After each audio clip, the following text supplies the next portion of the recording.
compañero va a explicar hoy la clase. Bien, hoy vamos a revisar lo que es la histología del tracto respiratorio. Solamente vamos a revisar. Señor Castillo, atiende, señor Castillo. Escuche, compañero. Vamos a revisar lo que es una placa donde había respiratorias. Específicamente vamos a revisar las tráqueas. Y ya la parte funcional de las vías respiratorias, parte pulmonar, el parénquima pulmonar, donde vamos a ver las características histológicas que podemos encontrar ahí. Entonces, en las vías respiratorias, la placa que vamos a revisar de tráquea, nosotros vamos a recordar un poco una placa que ya hemos visto un par de veces en el parcial. La tráquea es un conducto que se caracteriza por tener un anillo de cartílago, un anillo casi completo de cartílago que le da su forma a este órgano. Esto es el anillo cartilaginoso que el compañero está diciendo. Ya ustedes dibujaron esto, el cartílago hialino. Entonces, antes que nada, me gustaría mencionar que la tráquea, así mismo como en todo órgano que vamos a revisar, está dividida en varias capas. La capa más íntima está en contacto con la luz, en la capa mucosa, que se caracteriza por estar tapizada por el epitelio respiratorio, que ustedes ya lo conocen, el epitelio cilíndrico ciliado, pseudocortificado, con células caliciformes, que se asienta sobre la membrana basal, ¿verdad? Ya ustedes conocen cada una de las células, vale mencionarlas, son células cilíndricas, células basales, células neuroendócrinas y las células caliciformes. Todo este epitelio asentado sobre una membrana basal, y debajo de esta vamos a encontrar la lámina propia del tejido conectivo, que es el encargado de la nutrición del epitelio. Vamos a encontrar una segunda capa de tejido conectivo y glándulas sermucosas, ¿sí? Que es la capa submucosa de la tráquea, donde vamos a encontrar estas estructuras acinares que se encargan de la secreción de sustancias proteicas y mucosas. Son glándulas sermucosas, glándulas mixtas. Mismo recordamos, cuando vemos glándulas, estas glándulas sermucosas son glándulas mixtas. Y luego tenemos este semianillo de cartílago hialino, que ya nosotros sabemos que se caracteriza porque está rodeada por el pericondrio. Y dentro de esta vamos a encontrar los condrocitos, condroblastos y los grupos isógenos con la sustancia fundamental amorfa, que es bastante densa. Y la capa más externa de la tráquea, que es la adventicia, está formada por tejido conectivo laxo, con abundantes vasos sanguíneos y fibras nerviosas. Esos son los elementos de la adventicia, ¿verdad? Vamos aquí a ver un momento mayor el epitelio de la tráquea, que ya conocemos por qué se caracteriza: las células caliciformes, células ciliadas, cilíndricas ciliadas, la lámina propia de la tráquea, donde vamos a encontrar tejido conectivo laxo con abundantes vasos sanguíneos, que son importantes para la nutrición del epitelio, y por debajo la submucosa con las glándulas seromucosas. Las mucosas son pálidas y las serosas son las que se tiñen más rosa, ¿no? Ustedes saben.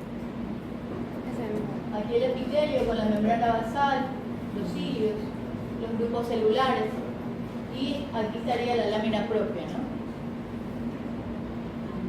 Esto para recordar el cartílago hialino, donde encontramos nosotros aquí a los grupos isógenos en la sustancia fundamental, que es el condromucoide. Unos que están solos en lagunas y otros están agrupados.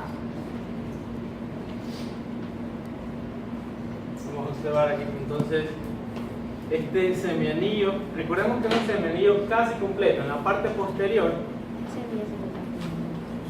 este cartílago es reemplazado por el músculo liso, que va a formar el canal traqueal, que va a estar en contacto en la parte posterior con el esófago, ¿verdad? Un conducto muscular que transporta alimentos. Ya lo vamos a observar después. ¿Sí? Entonces, en la parte posterior, este anillo traqueal es reemplazado por músculo liso, que es lo que va a formar el canal tráqueo-esofágico, por donde se va o por donde va a pasar el esófago. ¿Preguntas de tráquea? Bien, entonces la tráquea, cuando sigue su recorrido,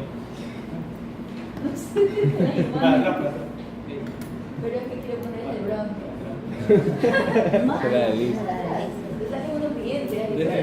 Eso es de odontología. Es que son las imágenes que están aquí en la computadora. Pues, acá. No son de verdad. Imágenes de otras cosas. Eso es bronquio.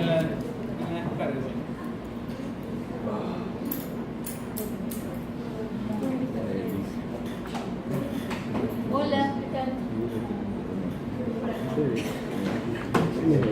¿Qué pasó? ¿No se descargó la de bronquio? Pero no sale.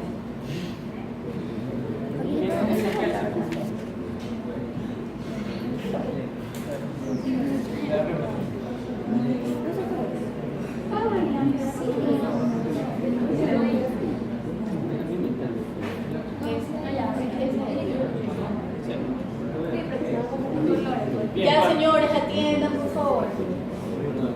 Recordemos que la tráquea, una vez que ingresa al parénquima pulmonar, se divide en un punto que denominamos anatómicamente como carina, ¿verdad?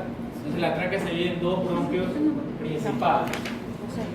De hecho, el izquierdo, que ingresan dentro del parénquima pulmonar y que se les conoce como bronquios primarios en anatomía macroscópica. En anatomía microscópica, en histología, lo vamos a conocer ya como bronquios intrapulmonares. Todos estos bronquios que se encuentran dentro de la parte funcional del pulmón, dentro del parénquima pulmonar, ya dentro del pulmón.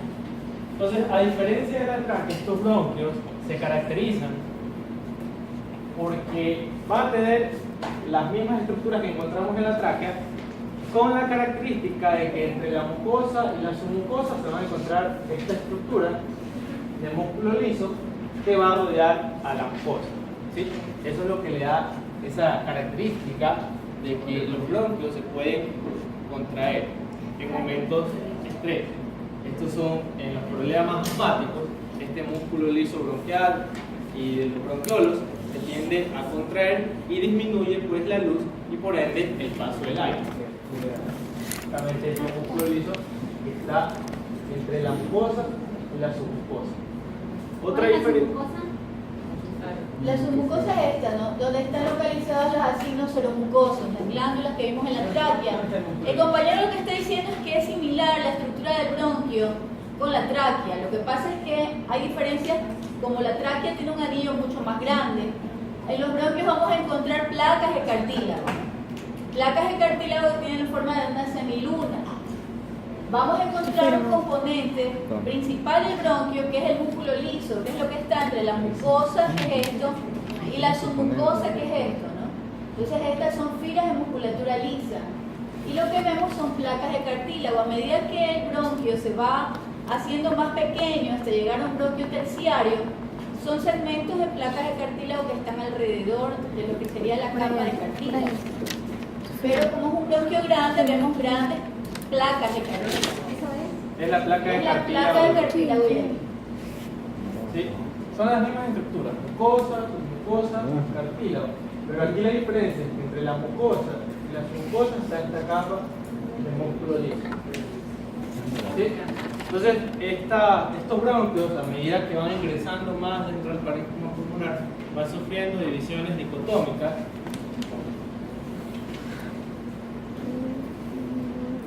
Divisiones dicotómicas y se van abriendo y la luz cada vez va disminuyendo y vamos a ver diferencias histológicas estructurales que se van a ver evidentes.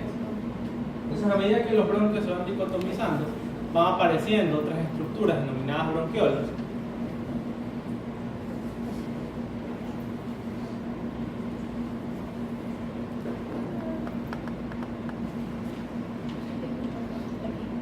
A medida que estos bronquios intrapulmonares van siguiendo esa división dicotómica, se van a ir abriendo y van a ir apareciendo otras estructuras, que son justamente los bronquiolos respiratorios, que se caracterizan justamente porque aquí en los bronquiolos ya no vamos a encontrar placas de cartílago.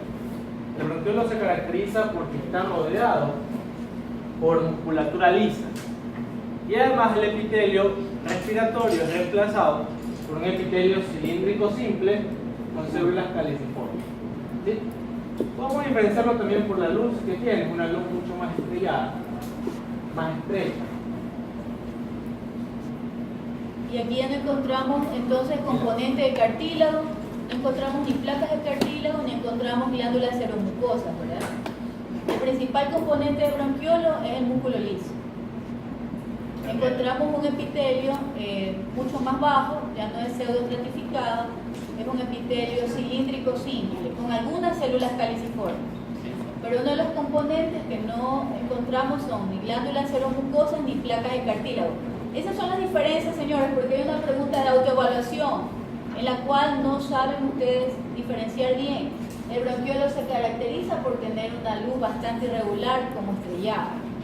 El diámetro, el calibre es mucho menor porque el bronquiolo respiratorio va a terminar en lo que son los conductos alveolares y los alveolos que se abren a ellos, que será la parte distal ya del árbol respiratorio donde el epitelio se ha aplanado totalmente, se ha hecho plano simple plano.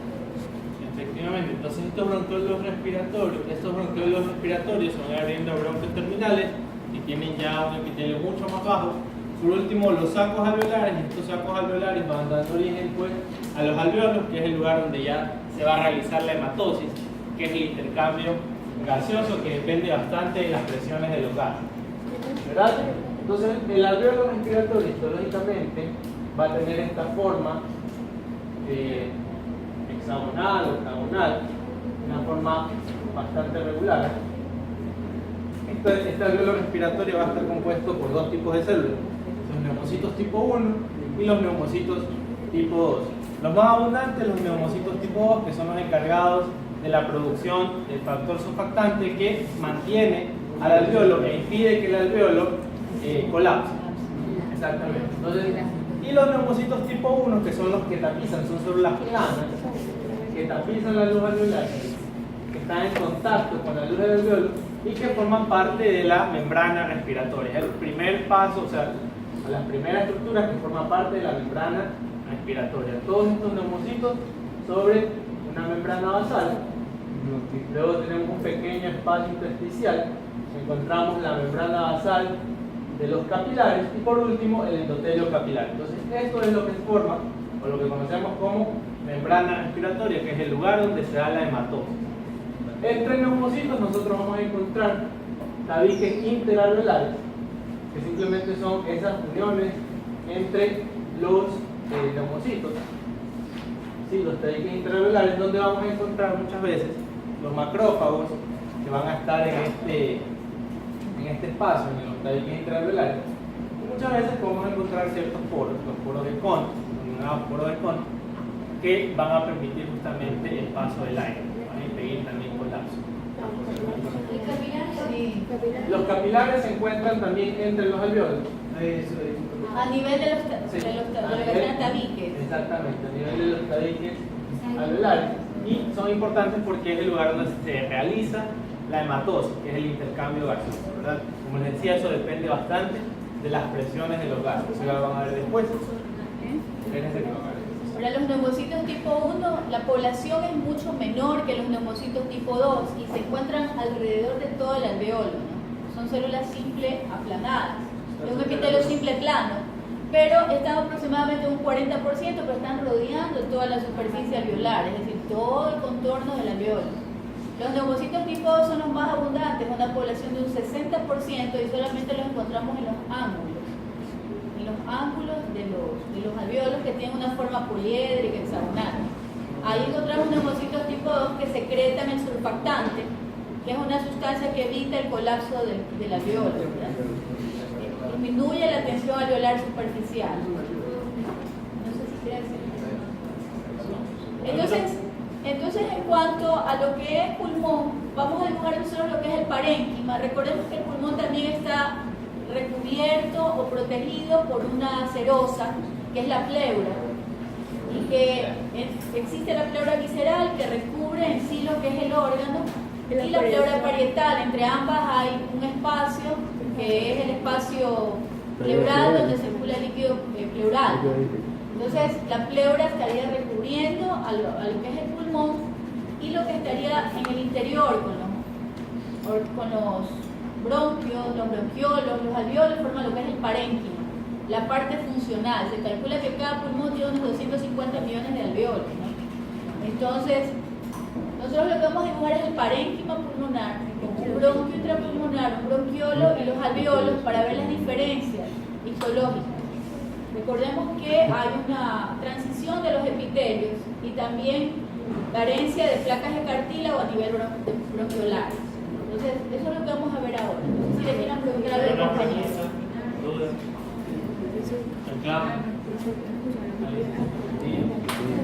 ¿Alguna duda existencial? Ahí podemos ver parénquima pulmonar. Todo esto es parénquima pulmonar, vemos cómo los sacos alveolares se abren y forman o dan origen a los alveolos. Bien, entonces para facilitar un poco el ambiente, digamos que sea más pedagógico, vamos a pasarnos de este grupo al laboratorio de allá a trabajar. Hi.